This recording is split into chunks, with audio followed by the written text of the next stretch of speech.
and welcome to episode 5 of TwainFest 2020. Our topic this week, that most felicitous of creatures, women. What would the people of the world be without women? Scarce, mighty scarce. Women are different from men. Men are easy to manage, but don't get a woman started, you know. Women have started and outsmarted and outmatched every stumbling block that we men have placed in their path across centuries. This year marks the 101st anniversary of women gaining for themselves the right to vote. Today, we hear from a woman as sure and sound of speech as she was of head and heart. Sojourner Truth, who begged the question of equality, then as now. Well, children, where there is so much racket, there must be something out of kilter. I think that twixt the Negroes of the South and the women at the North, all talking about rights, the white men will be in a fix pretty soon. But what's all this here talking about? These men say that women need to be helped into carriages and lifted over ditches and to have the best place everywhere. Nobody ever helps me into carriages or over mud puddles or gives me any best place. And ain't I a woman? Look at me. Look at my arm. I have plowed and planted and gathered into barns, and no man could head me. And ain't I a woman? I could work as much and eat as much as a man when I could get it, and bear the lash as well. And ain't I a woman? I have borne 13 children and seen most all sold off to slavery. And when I cried out with my mother's grief, none but Jesus heard me. And ain't I a woman? Then that little man in black there, he says women can't have as much rights as men because Christ wasn't a woman. Now, where did your Christ come from? Where did your Christ come from? From God and a woman. Man had nothing to do with it.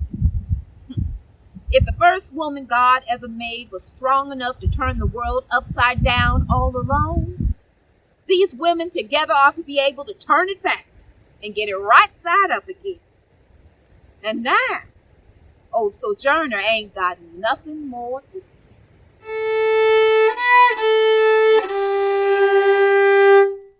An excerpt from The Convert by Elizabeth Robbins. Vida knew that their get-up had given them away. It must be confessed, she felt quite strongly that it wouldn't do to be recognized at a suffragette meeting, even as a nameless, fine lady standing out from a mob of the dowdy and dirty, to be stared at by eyes, however undiscerning, under circumstances so questionable, would be distinctly distasteful. So, reversing the order of nature, the butterfly had retired into a grubby state. In other words, Vida had put on the plainest of her discarded gowns. "Will I do?" she had asked her sister. "I look quite like a woman of the people, don't I?" 10 minutes later, Vida's cab rounded the north side of the square opposite the National Gallery. There they were, and a crowd around them already, holding banners that read, "We demand votes for women," inscribed in black letters on the white ground of 2 pieces of sheeting stretched each between a pair of upright poles standing on one and the other side of the plinth of Nelson's column. And so intrigued was Vida that, like some shy creature dwelling in a shell, cautiously she protruded her head out of the shiny black sheath of the hansom cab, She jumped out and settled the fare. But they're mad fools, Vida thought, despite her curiosity. Mad as well as bad, and now I'm going to watch them prove it. Vida was looking over the crowd to where on the plinth of... Vida was looking over the crowd to where on the plinth of the historic column the little group of women stood out against the background of the banners. At the plinth itself stood one woman, set apart from the rest. That must be the woman the papers have been full of, Vida thought, staring at her with horrified eyes.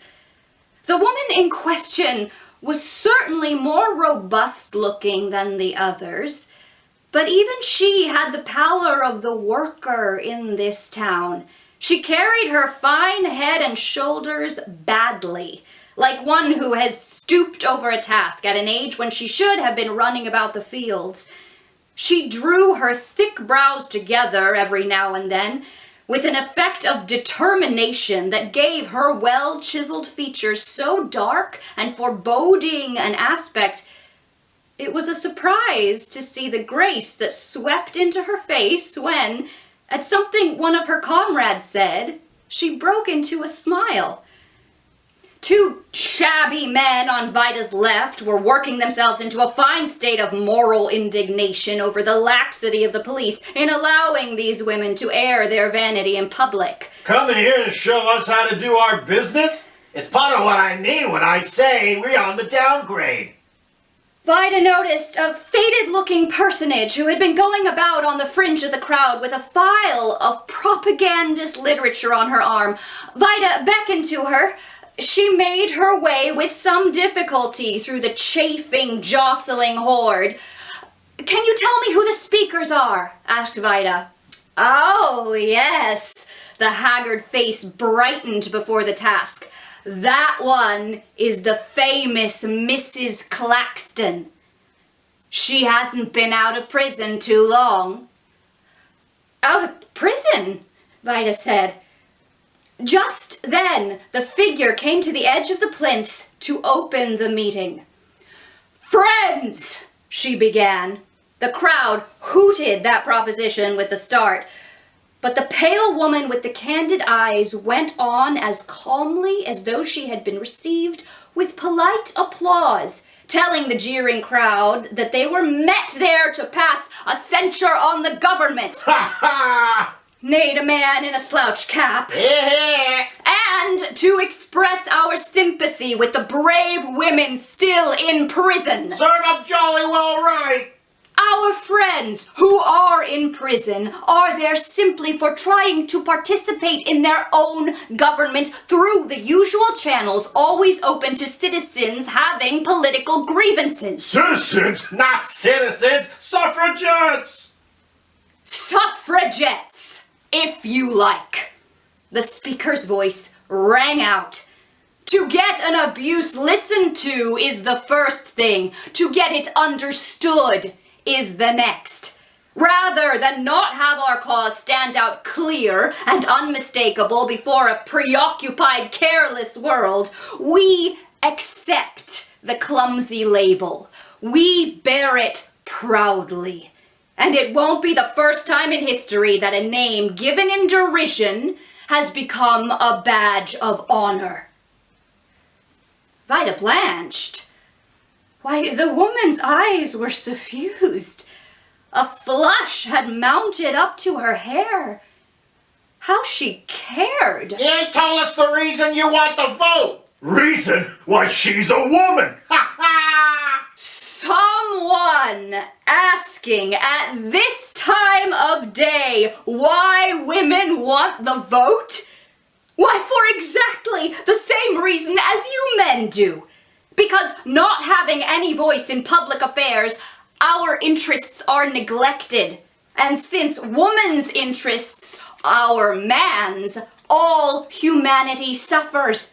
We want the vote because taxation without representation is tyranny, because the laws as they stand bear hardly on women, and because those unfair man-made laws will never be altered till women have a share in electing the men who control the legislation. You gotta leave politics to men! We can't leave politics to men because politics have come into the home. And if the higher interests of the home were to be served, women must come into politics. That's a bad argument! Let her stay at home and mind her business! Don't you see that in your improvements of the world, you men have taken women's business out of their home? In the old days, there was work and responsibility enough for women without going outside their own gate. The women were the bakers and brewers, the soap and candle makers, the loom workers of the world. You men, you have changed all that. You have built great factories and warehouses and mills. But how do you keep them going? By calling women to come in their thousands to help you. You men can't always earn enough to keep the poor little home going, so the women work in the shops. They swarm the mill gates and the factories are full.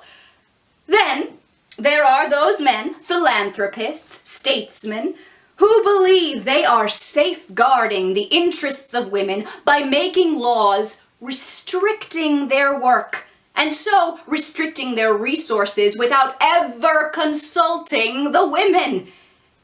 If they consulted these women, they would hear truths that would open their blind eyes. But no, the woman isn't worthy of being consulted. She is worthy to do the highest work given to humanity, to bear and bring up children. She is worthy to teach and train them. She is worthy to pay taxes that she has no voice in levying. If she breaks the law that she has no share in making, she is worthy of hanging. But if she is not worth consulting about her own affairs, affairs of supremest importance to her very existence, affairs that no man, however great and good, can understand so well as she will never get justice until she gets the vote. A little dazed by the red-hot torrent the woman on the plinth was still pouring down on the people, Vida's mind raced as she realized what the stirring in her head meant to the stirring in her heart. Whatever these women were or were not, they were not mad, and they were not fools. She Who Is to Come by Charlotte Perkins Gilman. A woman, in so far as she beholdeth her one beloved's face. A mother, with a great heart that enfoldeth the children of the race. A body, Free and strong, with that high beauty that comes of perfect use. Is built thereof. A mind where reason ruleth over duty. and justice reigns with love. A self-poised, royal soul. Brave, Wise, And tender, no longer blind and dumb. A human being. of an unknown splendor. is she She She She She who is to come.